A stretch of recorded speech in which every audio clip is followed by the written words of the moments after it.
어떤 사람이 충성된 사람일까라는 제목으로 함께 은혜 나누기를 원합니다.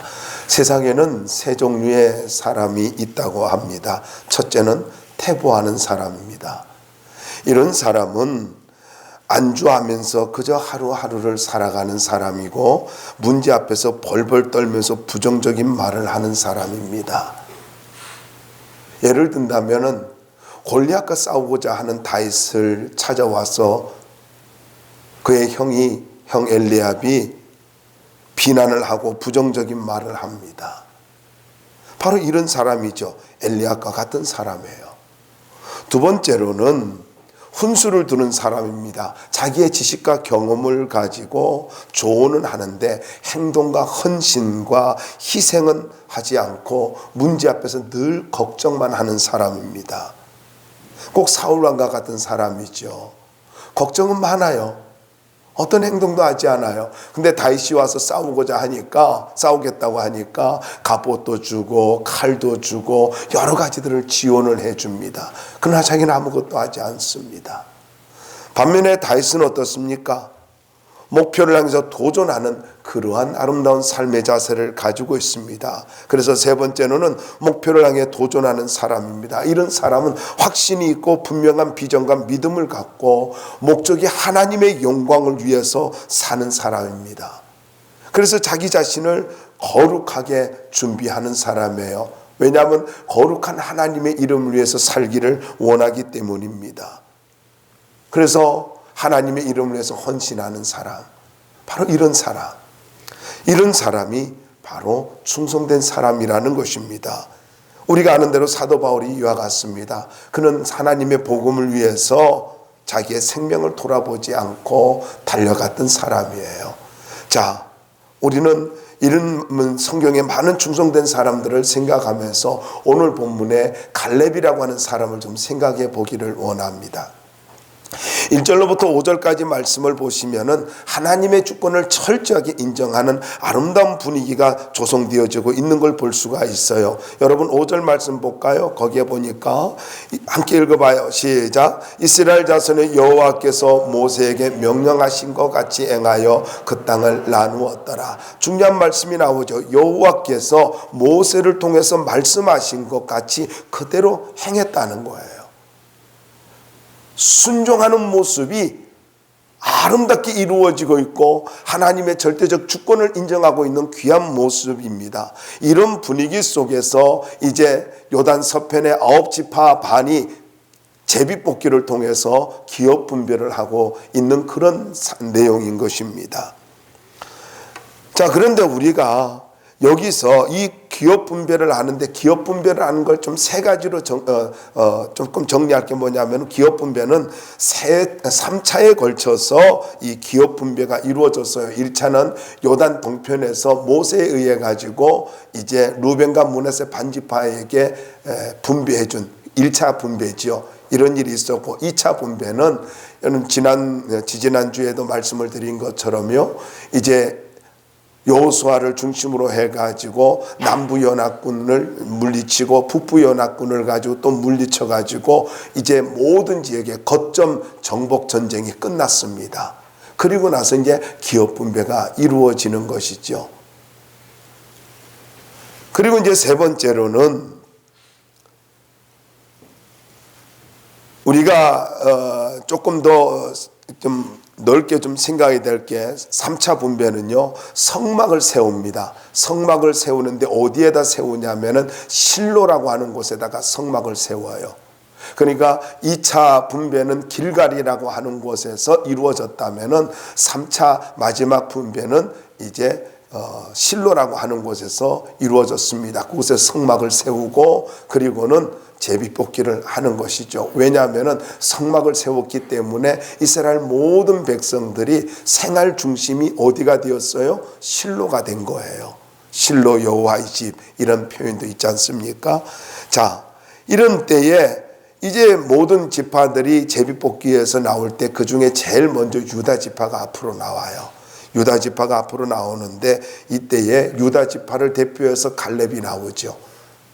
갈렙이 나오는데 갈렙이 나와서 여호수아에게 말을 합니다. 지난 45년 동안 살아온 날들을 회상하면서 여호수아에게 이야기를 하는 것입니다. 그러면서 믿음으로 아낙 자손이 살고 있는 그 땅, 아낙 자손이라면 거인족이에요. 골리앗과 같은 그런 거인족이 살고 있는 땅을 달라 그래요. 아, 대단하지 않아요? 안 대단하면 말고요. 정말 대단한 거예요. 남들이 다 피하고 싶은 그 땅을 달래요. 그래, 이 말을 듣고 여호수아가 갈렙에게 헤브론이라고 하는 땅을 기업으로 주어집니다. 자, 여러분, 여기에서 우리가 알 수 있는 것이 있습니다. 그것은 바로 충성된 사람은 나이와 상관없이 생각이 젊고 그리고 언어가 밝고 행동이 젊다라는 거예요. 여러분, 잘 기억하세요. 충성된 사람은 어떤 사람이냐? 부정적인 말하는 사람 아니에요. 생각이 젊어요. 그리고 언어가 밝아요. 언어가 밝아요. 천진스러울 만큼 언어가 밝다고요.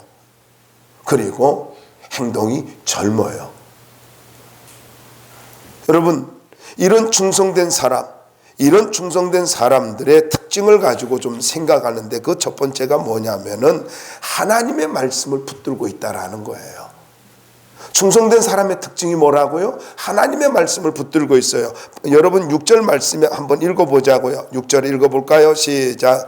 그때 유다 자손이 길갈에 있는 여호수아에게 나오고 거니스 사람 여분네 아들 갈렙이 여호수아에게 말하되 여호와께서 가데스 바네아에서 나와 당신에게 대하여 하나님의 사람 모세에게 이르신 일을 당신이 아시는 바라.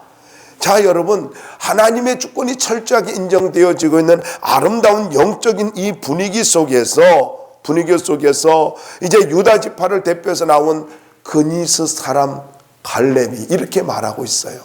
아니, 유다 지파 갈렙이라고 하면 안 됩니까? 왜 굳이 거니스 사람이라는 표현을 쓸까요? 근데 여러분, 이게 아주 중요하다라는 거예요. 거니스 사람 여분네 아들 갈렙. 왜 갈렙을 가지고 이야기할 때에 유다 지파의 족장 갈렙이라고 말을 하지 않냐고, 왜 그를 향해서 거니스 사람 여분네 아들 갈렙이라고 말을 했느냐 하는 거예요. 그것은 바로 거니스라고 하는 이 사람은요, 이 거니스 사람, 그러니까 거니스 족속이죠. 이 사람은 팔레스타인 주변에 거주하는 에돔 족속의 한 족속입니다. 에돔 족속의 하나라고 이렇게 볼 수가 있습니다. 창세기 36장 11절이라든가 15절에 보면 나옵니다. 그러니까 에돔 족속 중에 한 사람이 바로 이 거니스 사람이라는 거예요.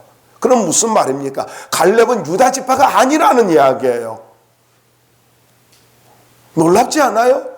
그런데 지금 가나안 전쟁을 정복하며 정복 전쟁을 하고 가나안 땅을 기업, 하나님이 아브라함을 통해서 주신 그 기업을 분배하면서 누가 유다 지파를 대표해서 나왔어요? 유다 지파가 누구예요? 이스라엘 전체를 대표하는 지파 아니에요? 그런데 이 유다 지파가 이스라엘 대표하는데 그 중에서 거니스 사람, 에돔 족속, 이방인이에요. 이방인의 한 사람이 바로 유다 지파를 대표하는, 이스라엘을 대표하는 그러한 사람, 바로 에돔 족속의 사람이 유다 지파의 족장으로서 대표로 나오고 있다라는 거예요. 왜일까요?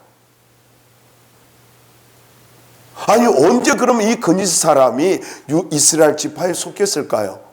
그것은 우리가 출애굽기를 보면 좀 이해가 될 수 있는데 굳이 찾지 않아도 돼요. 왜냐하면은요, 애굽이 당시에 이렇게 전쟁을 많이 했습니다. 전쟁을 해가지고 작은 나라들을 침략해서 이제 많은 포로들을 데리고 왔어요. 근데 그 포로들을 데리고 왔을 때에 이스라엘 백성들과 함께 이렇게 섞여 살았단 말이에요, 포로들이요.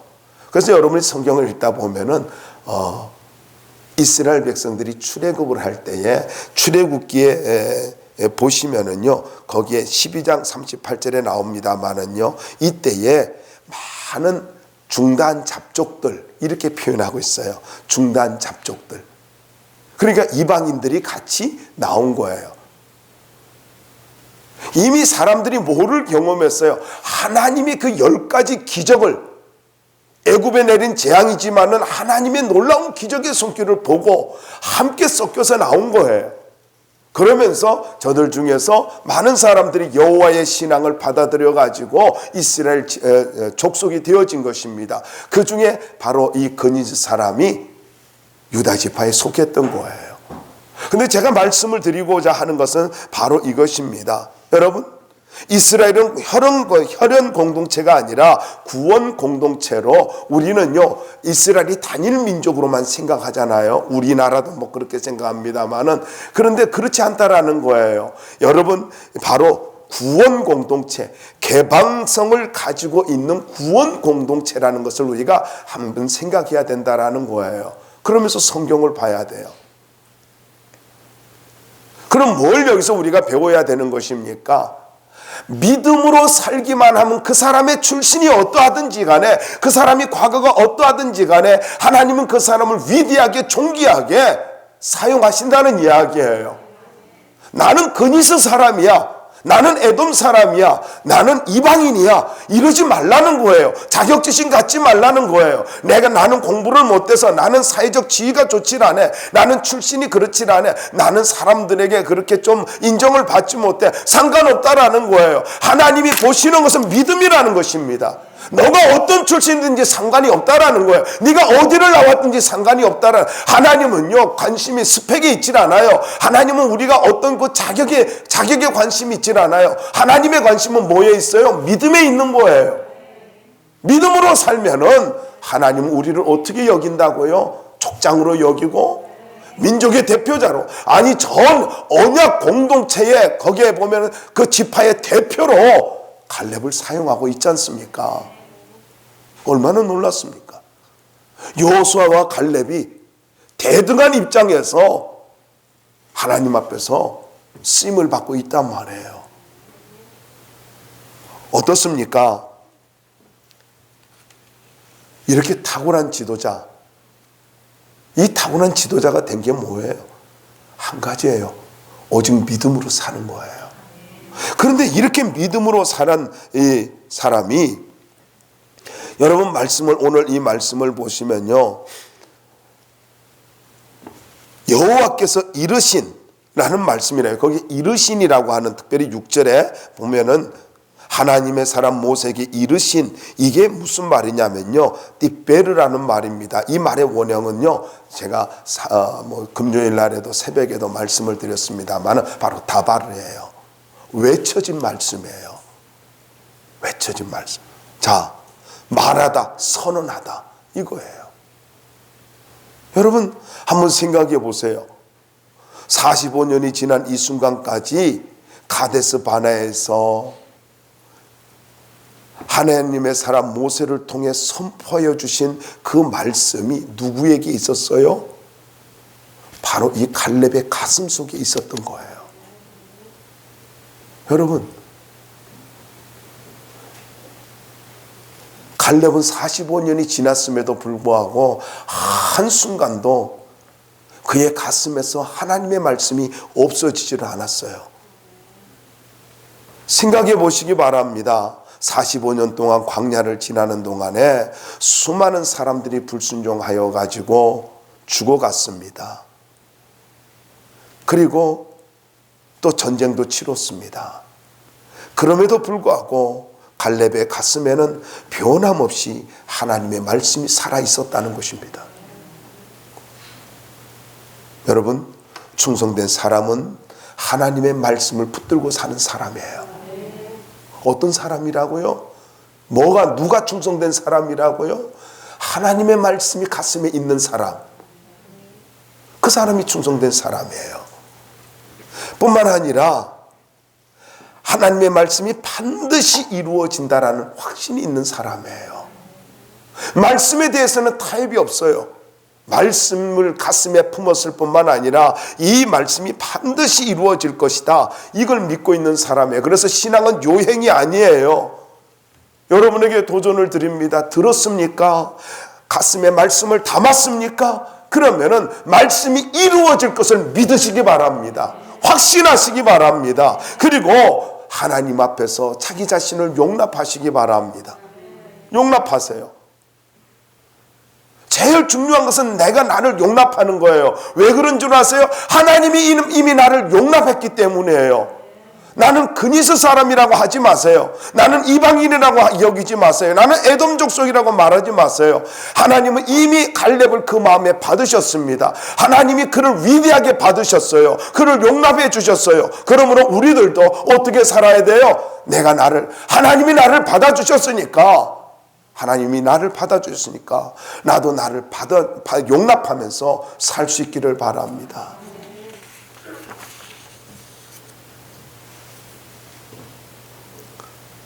두 번째로 충성된 사람의 특징은 7절 말씀을 보시면은 성실하다라는 것입니다. 한번 7절 읽어주시겠습니까? 시작.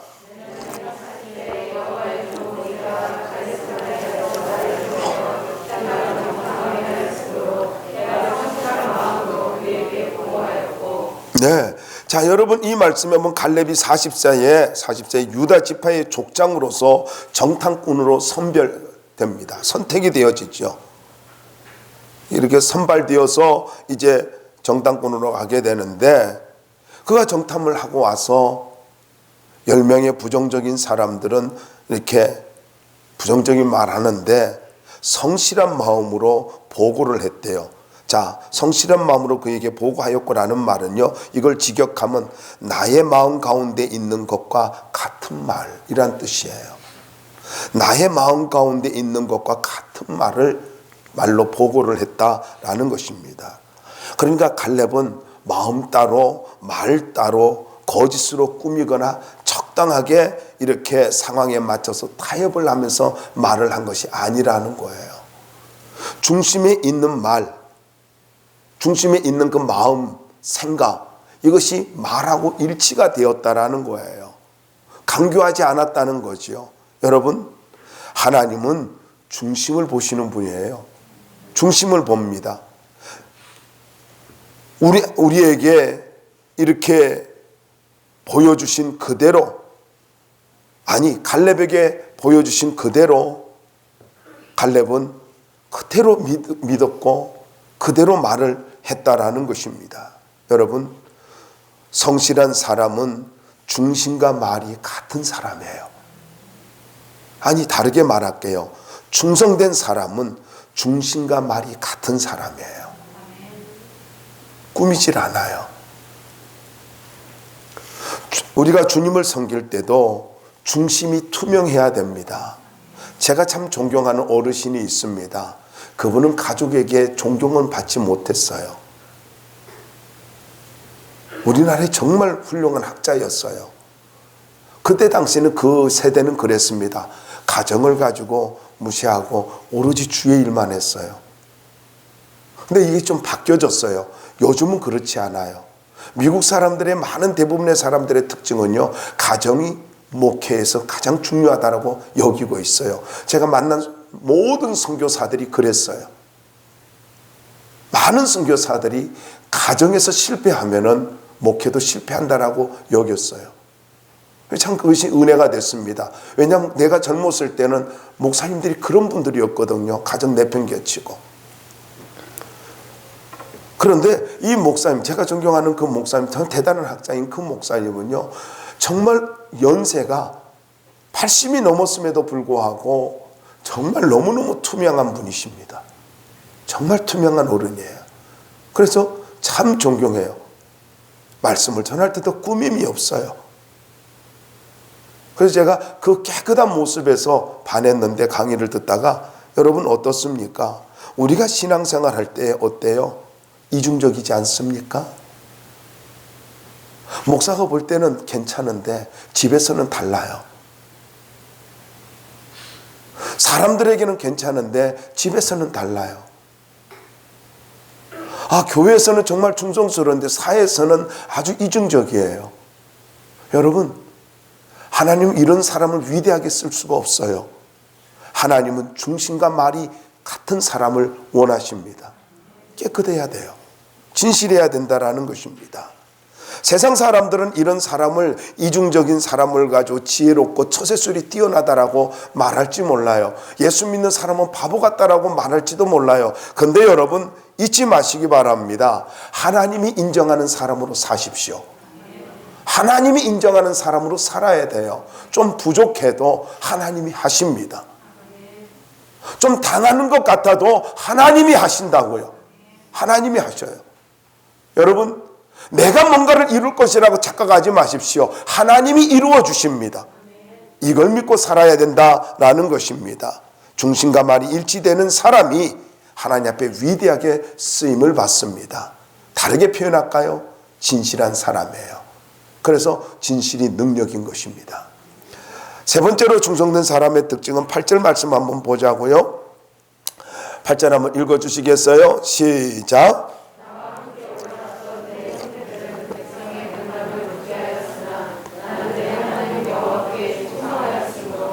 네, 여러분 여기 충성스럽지 못한 사람, 다르게 말하면은요 이렇게 이야기할 수 있어요.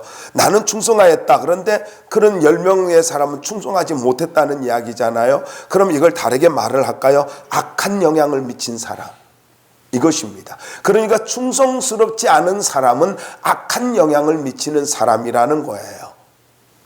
자, 그런데 이 사람들이 어떻게 했어요? 간담이 높게 했다 할 때 간담이라고 하는 말은 마음입니다. 히브리어는 그냥 마음이에요. 레브라는 말이에요. 마음을 어떻게 했다고요? 높게 했다. 이 높게 하였으니 이 말은요, 용해시키다라는 말에 사형 능동태입니다. 그러니까 무슨 말이냐면은요, 사람의 마음을 가지고 완전히 물 녹듯이 녹여버린 거예요. 분해시켜버린 거예요. 그래서 NIV라고 하는 성경은 이걸 가지고 with fear 해가지고 두려움이라는 말을 더 붙여가지고 해석을 했습니다. 두려움을 갖게 해가지고 마음을 완전히 녹여버렸다는 거예요. 아니, 똑같은 것을 봤어요. 똑같은 사명을 가지고 똑같은 것을 보고 돌아왔어요. 근데 10명은 사람들의 마음에 두려움을 주고 마음을 다 녹여버렸어요. 여러분, 우리가 잊지 말아야 될 것이 있습니다. 바로 이겁니다. 사람의 마음에 두려움을 주고 걱정을 주는 것, 이것은요 사단이 하는 짓이에요. 성경에 보면은 마귀가 하는 짓이 뭔 줄 아세요? 두려움을 갖게 하는 거예요. 기도를 잘하다가도 두려움이 생겨요. 마귀가 역사하는 거예요. 말씀을 듣다가도 부정적인 어떤 생각이 드는 거예요. 여러분, 이거 사단이 하는 거예요. 뿐만 아니라 여러분, 이런 사람들이 어떤 사람들이에요? 다 족장들이었어요. 영향을 미치는 사람이 어떤 사람이에요? 족장들이었어요. 중직들이었다고요. 리더들이었단 말이에요. 근데 이 리더들이, 지도자들이 안 좋은 영향을 미치는 것입니다. 그리고 공동체를 분열시킵니다. 밤새도록 울면서 원망하도록 만들었어요. 부정적인 말을 하도록 만들었어요. 여러분, 잘 기억하셔야 됩니다. 교회 중직들이 잘 기억해야 돼요. 여러분, 하나님 앞에서 뭔가 옳고 그르담을 가지고 따지지 말고요, 성령의 인도함을 따라 살려고 몸부림치십시오. 또 내가 이해가 되지 않는다 할지라도요, 교회를 분열시키면 안 돼요. 공동체를 분열시키면 안 돼요. 그건 마귀가 하는 짓이에요. 공동체의 힘을 약하게 만들고, 공동체를 하여금 불평하게 만들고, 다른 사람 하려, 아니 공동체를 조금 넘어서 이렇게 봐요. 어느 한 개인과 교제를 할 때 그 사람에게 부정적인 영향을 주고 있다라면, 그리고 교회에 대해서 부정적인 생각을 갖고 목회자에 대해서 부정적인 마음을 갖게 만든다고요? 당신이 10명의 정탐꾼이에요. 여러분, 잊지 마세요. 나를 흔들어 버리는 사람은요, 나를 흔들어 버리는 사람은 다른 사람이 아니에요. 바로 지도자예요. 부정적인 말 하는 지도자. 결국 거기에 동조했을 때 어떻게 됐어요? 저들은 모두 다 죽었어요. 그리고 40년의 세월을 가지고 방황하면서 인생을 낭비하면서 살 수밖에 없었어요. 여러분, 꼭 부탁합니다. 여러분의 행복을 위해서도 부정적인 것에 동조하지 마십시오. 공동체를 세우십시오. 그리고 하나님의 말씀을 꼭 붙잡으십시오. 갈렙과 같이 말씀이 살아있고 갈렙과 같이 하나님 말씀에 충성할 수 있는, 비전에 충성할 수 있고 하나님의 뜻에 충성할 수 있는 그런 믿음의 종들이 되기를 바랍니다. 자, 그럼 충성스러운 사람은 어떤 사람이에요? 여기 오늘 말씀을 보면요, 여러분이 이런 말씀이 있습니다. 나는 내 하나님 여호와께, 이 말이에요. 갈렙이 뭐라고 말하고 있어요? 8절에서 나는, 중반절에 있지요, 나는 내 하나님 여호와께, 이스라엘의 하나님께라고 이렇게 말하지 않고 있어요. 뭐라고 말을 하고 있습니까? 내 하나님. 아니, 지금 모든 이스라엘 민족이 쳐다보고 있고 언약의 백성으로서 모두 다 있는 가운데서 그 많은 이스라엘 공동체 앞에서 나의 하나님이래요. 나의 하나님.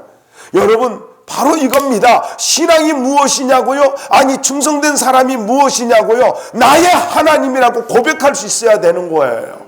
나의 하나님. 이게 신앙 고백이에요. 그래서 도마는 뭐라 그래요? 나의 주, 나의 하나님입니다. 이런 고백이 나오는 거예요. 주님을 기쁘시게 하는 게 무엇입니까? 신앙 고백입니다. 물론 공동체의 사도신경이라고 하는 신앙 고백이 있어요. 정말로 복음적이고 아름다운 신앙 고백이에요. 이건 공동체의 고백이에요. 그런데 여러분, 나의 고백이 있어야 된다는 거예요. 어디서든지 누구 앞에서든지 어떤 상황 앞에서든지 나의 하나님. 짓궂게 말씀드릴까요? 부부 싸움을 해도요, 나의 하나님을 잃어버리면 안 돼요. 아멘 한 자에게 복이 있을지어다. 물론 아멘 안 한 사람 부부 싸움 안 하니까 아멘 안 할 수 있겠지만은요, 여러분 어떤 상황 가운데서도 나의 하나님, 이 고백이 있어야 되는 거예요. 두 번째로는 하나님의 말씀에 대한 확신, 다르게 말하면 확실히 말씀이 이루어질 것이다 라는 그런 확신이 있어야 된다라는 것입니다. 특별히 충성하였으므로라는 말이요, 밀레티라고 하는 말인데, 이 말이 무슨 말이냐면요, 가득 채우다라는 뜻이에요. 충성하였으니라는 말이 뭐라고요? 가득 채우다. 가득 채우다. 그러니까 이 말을 직역하면 이렇습니다. 나는 나의 하나님 여호와의 뒤를 가득 채웠다. 이런 거예요. 가득 채웠다. 이거를 개역 성경에는 앞에, 이 개역 개정 앞에 있었던 성경이죠. 옛날 성경, 전에 쓰던 성경 이렇게 표현할 수 있는데, 그것은 온전히 쫓았으므로 이렇게 표현하고 있어요. 그러니까 쉽게 말씀드리면 이겁니다. 이 말은요, 언제 사용되어지냐면, 밀레티라는 말이요, 하나님께서 어떤 일을 완성하거나 약속된 말씀을 성취하시는 능력을 표현할 때 사용되어지는 말이에요. 그러니까 하나님의 말씀을 통해서 반드시 하나님이 이루어 주실 것이다, 능력이 나타나실 것이다, 이걸 믿는 거예요. 그래서 충성된 사람은 들은 말씀이 반드시 이루어질 것이다. 하나님이 내게 비전으로 주신 말씀, 내게 감동으로 주신 말씀, 그 말씀이 반드시 이루어질 것이다. 이걸 믿고 주장하는 거예요. 이게 바로 가득 채운다는, 다르게 말하면 이겁니다. 하나님의 말씀을 가득 채우는 게 뭔 줄 아세요? 나의 믿음의 반응이라는 거예요. 그때 능력이 나타나는 거예요. 여러분, 말씀을 완성하고 그 말씀을 경험하는, 능력을 경험하는 비결이 뭐라고요? 말씀을 확신하는 거예요. 믿음으로 반응하는 거라고요. 하나님의 말씀이 언제 내게 이루어집니까? 하나님의 말씀이 언제 능력으로 내게 나타납니까? 그것은 내가 그 말씀을 온전히 믿을 때예요. 온전히 믿을 때라고요. 온전히 믿고 순종을 할 때에 하나님이 그 말씀이 가득 채워졌을 때에 그걸 이루어 주시는 거예요. 아니, 가득 채우는 게 뭐라? 믿음으로 반응할 때라니까요. 말씀이 이루어질 거라는 확신을 갖고 믿음으로 반응하는 거예요. 그러니까 하나님이 이루어 주시는 거예요. 여러분, 충성된 사람은요, 상황을 보고 두려워하는 것이 아닙니다. 어떤 사람 때문에, 어떤 문제 때문에 나는 인생이 안 되나 봐, 안 풀리나 봐, 그러지 마세요. 말씀을 듣다가 감동이 되었나요? 그럼 믿음으로만 반응하세요. 나머지는 하나님이 이루어 주십니다. 그렇게 사시기 바랍니다. 자, 마지막입니다. 마지막은요, 높은 자존감을 가지고 있다라는 거예요. 충성된 사람은 뭐를 가지고 있어요? 높은 자존감을 갖고 있어요. 자, 10절 11절의 말씀을 통해서 말씀드릴 건데요, 10절에 보면은 한번 읽어볼까요? 10절이요. 시작. 이제 보소서, 여호와께서 이 말씀을 모세에게 이르신 때로부터 이스라엘이 광야에서 방황한 이 45년 동안을 여호와께서 말씀하신 대로 나를 생존하게 하셨나이다. 야, 오늘 내가 85세로 돼. 여러분, 갈렙은요, 광야 생활에 혹독함도 알았고요, 무수한 전쟁을 치렀던 사람이에요. 그래서 엄청난 고난과 전쟁의 세월을 보냈음에도 불구하고 오늘 내가 벌써 죽을 수도 있는 사람이었어요. 근데 갈렙은 죽지 않았다는 거예요. 그 세대 사람들이 다 죽었어요. 출애굽 1세대가 다 죽었어요. 근데 자기는 안 죽었어요. 45년 동안 하나님께서 전쟁을 통해서도 자기를 전쟁터에서도 지켜주셨어요. 그러니까 지금 이 말이 뭐예요? 오늘 나의 나됨은 하나님의 은혜라는 거예요. 내가 죽을 수도 있었고, 내가 벌써 이 세상 사람이 아닐 수도 있었는데, 오늘 내가 살아있는 것 그 자체가 하나님의 능력이고 하나님의 은혜라는 거예요. 오늘 나의 이 모습이 뭐라고요? 하나님의 은혜래요. 여러분, 여기서 우리가 도전받아야 되지 않습니까? 우리는 이미 오래전에 죽을 수도 있고 어떤 인생의 실패자, 낙오자가 될 수도 있었어요. 그런데 오늘 이 시간까지 내가 있는 것은요, 하나님이 나를 붙들어 주셨고 나를 인도해 주셨다는 거예요. 그렇다면 여러분, 무슨 말입니까? 나는 낙오자가 아니라는 거예요. 나는 어떤 사람이에요? 하나님의 계획이 있는 사람이에요. 어떤 사람이라고요? 하나님의 계획이 있는 사람이라는 거예요. 많은 사람들이 이제 이구동성으로 죽겠다고 이야기합니다. 미치겠다고 이야기합니다. 애굽으로 돌아갔으면 좋겠다라고 이야기합니다. 옛날이 좋았다라고 이야기합니다. 마실 물이 없어서, 그리고 뜨거운 태양이 없어서 죽겠다라고 이야기를 합니다.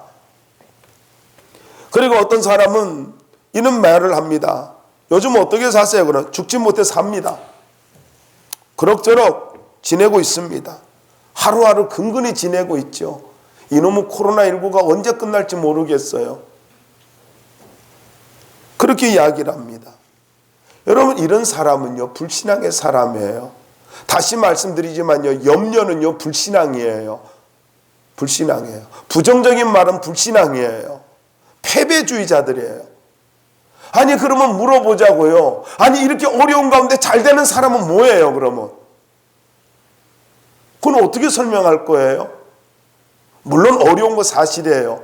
근데 저는 여러분들에게 믿음으로 좀 도전드리고 싶어요. 여러분, 악조건 속에서도 하나님이 살아계심을 믿으시기 바랍니다.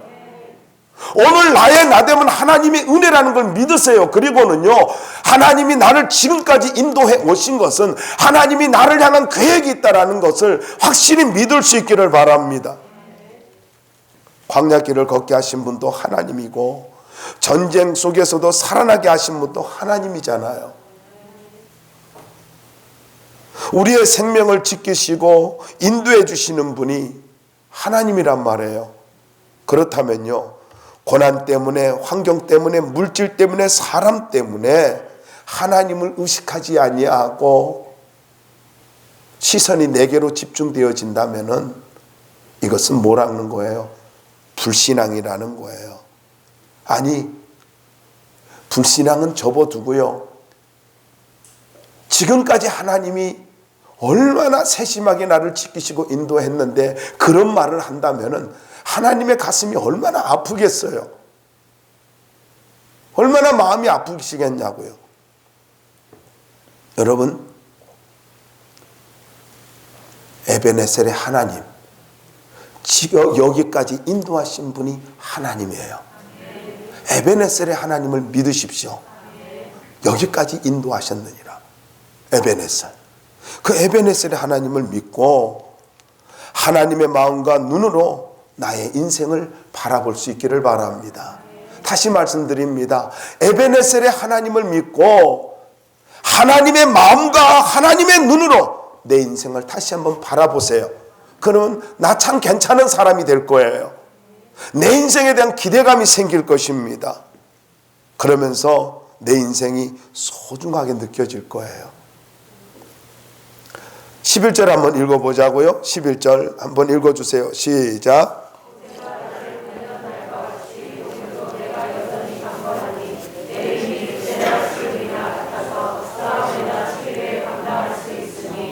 예, 여러분, 우리는 이 갈렙의 고백 속에서 놀라운 것을 발견해야 되는 것입니다.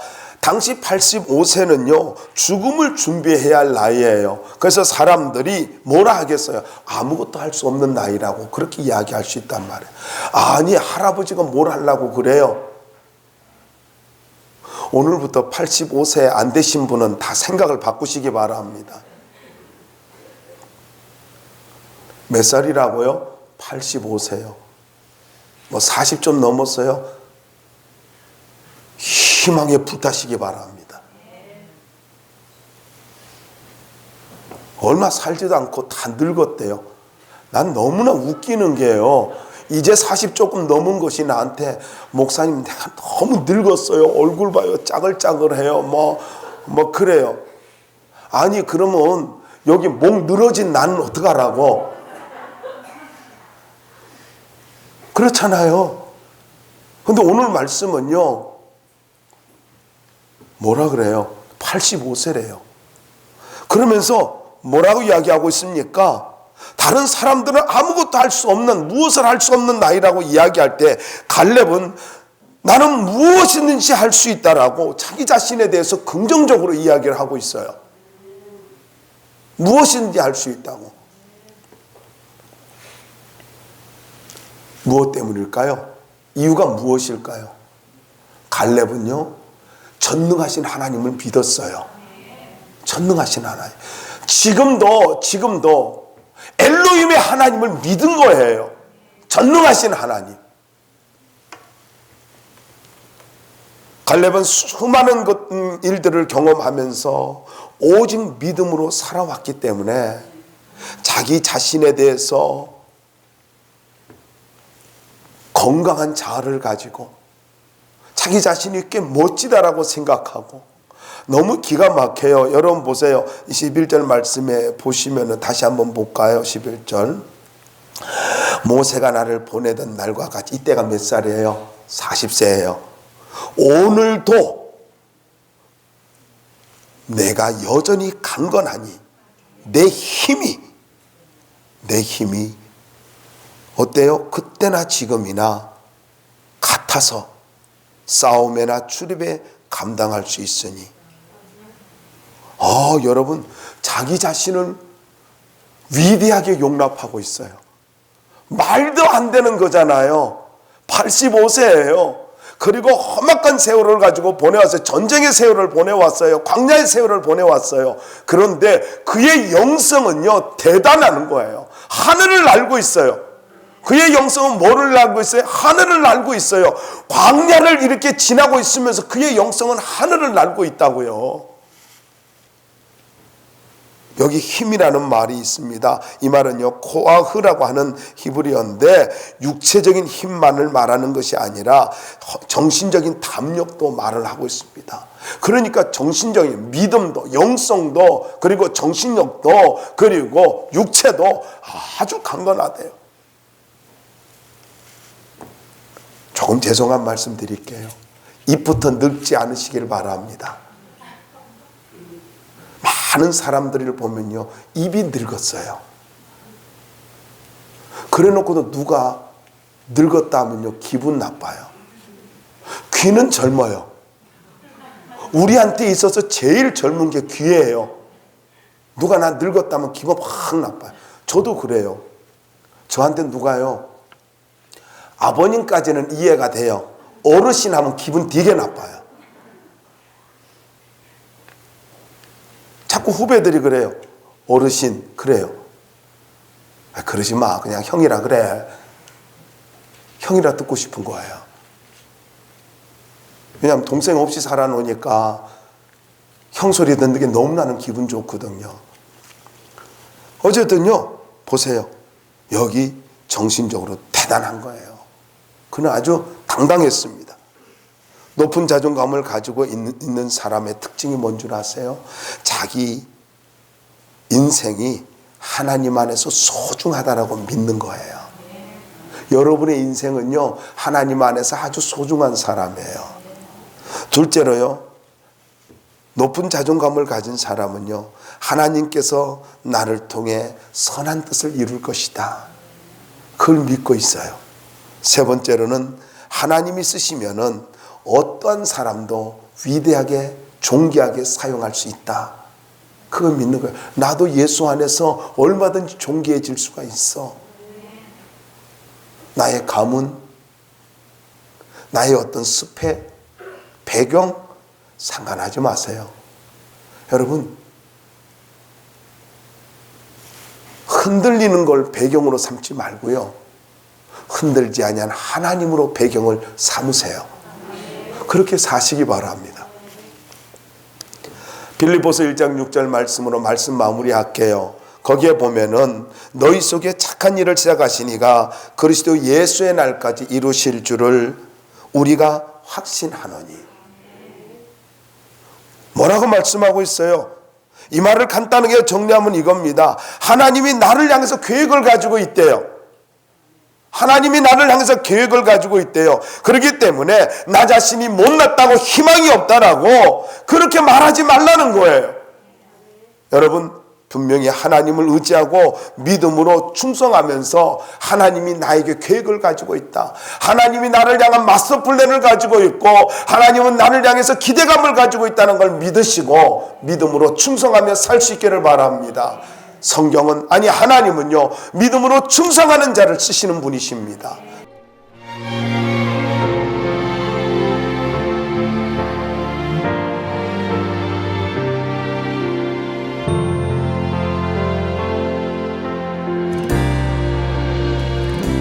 진정한 예배가 숨쉬는 교회, 주님이 주인 되시는 교회, 믿음의 기도가 쌓이는 교회, 최고의 찬양을 드리는 교회, 말씀이 살아 움직이는 교회, 성도의 사랑이 넘치는 교회, 섬김과 헌신이 기쁨이 되어 열매 맺는 아름다운 교회,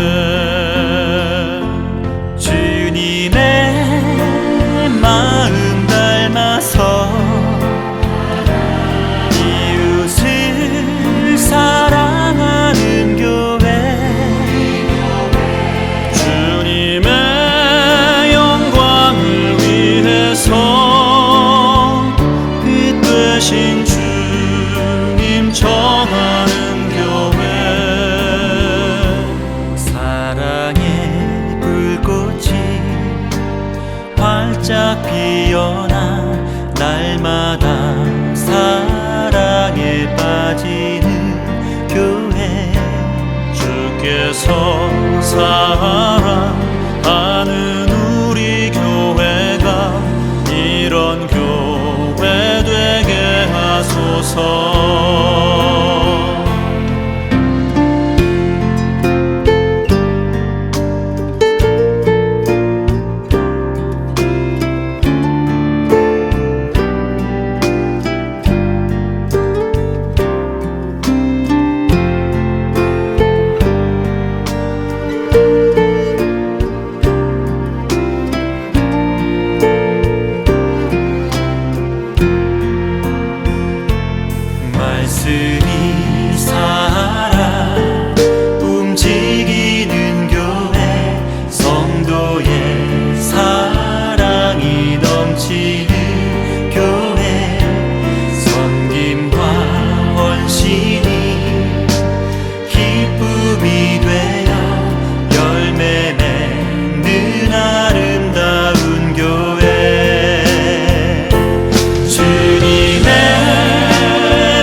하소서. 주님의 마음 닮아서 이웃을 사랑하는 교회, 주님의 영광을 위해서 빛 되신 주님 전하는 교회, 사랑의 불꽃이 활짝 피어나 날마다 사랑에 빠지는 교회, 주께서 사랑하는 우리 교회가 이런 교회 되게 하소서. 주께서 사랑하는 우리 교회가 이런 교회 되게 하소서. 이런 교회 되게 하소서. 이런 교회 되게 하소서.